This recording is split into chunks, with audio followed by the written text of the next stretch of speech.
A big matchup ahead of us, a mega fight between two greats, two undisputed fighters, two pound for pound fighters, Terence Crawford versus Canelo Alvarez. And of course, as everybody knows, Canelo Alvarez is a very strong guy, he's a durable guy.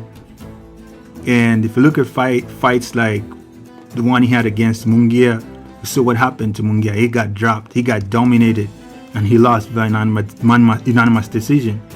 Edgar Berlanga, a fighter that had never lost before, Canelo handed him the first defeat, and he actually did knock him down in that particular fight. So those fights gives you the details about the kind of fighter that Canelo is. He's a pretty strong, tough, big puncher. And if you look at the opponents that he's had, he's fought against Floyd Mayweather, he's fought against Dimitri Bivol. Those fighters obviously have given him an idea of giving him knowledge about how to play around, to move around inside that square circle.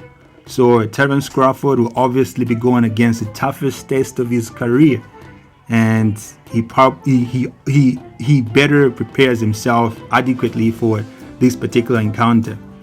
And for Canelo, Terence Crawford is not the biggest or the toughest fighter. No, never. This is not his biggest test. But of course, he's a dangerous fighter. He's got a very deep arsenal. He's got a very sophisticated skill set. And for Canelo to be able to deal with that, he equally has to prepare himself adequately. Because one thing that Terence Crawford has that few fighters possess is switch hitting. He's capable of going in the southpaw stance. He's capable of going in the orthodox stance. So Canelo, he better prepares to fight a guy that can teleport or that can, of course, change faces. Comes as a southpaw, he comes as an orthodox fighter. So if he doesn't do that, then there are high chances that he's going to be defeated in this particular encounter. And Terence Crawford, most of the times, he's the more dominant guy. He's a guy that is in the driving seat. He's the one who's controlling things. If you look at the time he fought Alvarez Spence, a fighter that a lot of people thought was going to defeat him, or let me say that fight was considered to be a 50-50 fight. But that's not how things played out in the ring. No, never. Terence Crawford was the guy in command. He gave Alvarez Spence a hell of a beating. He blooded him and eventually stopped him.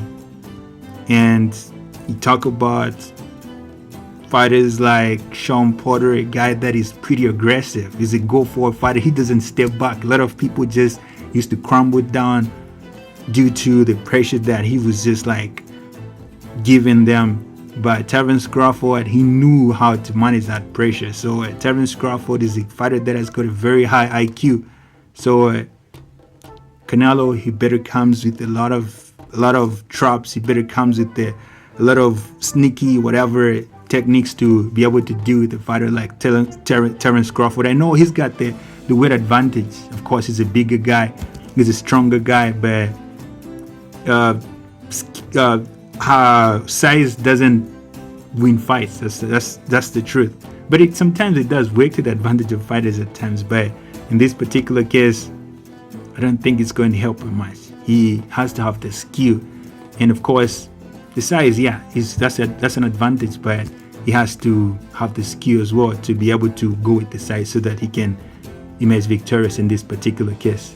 So 12th September is going to be an interesting night. It's going to be an interesting day because we're going to have these two greats go against each other. Terence Bud Crawford versus King Canelo.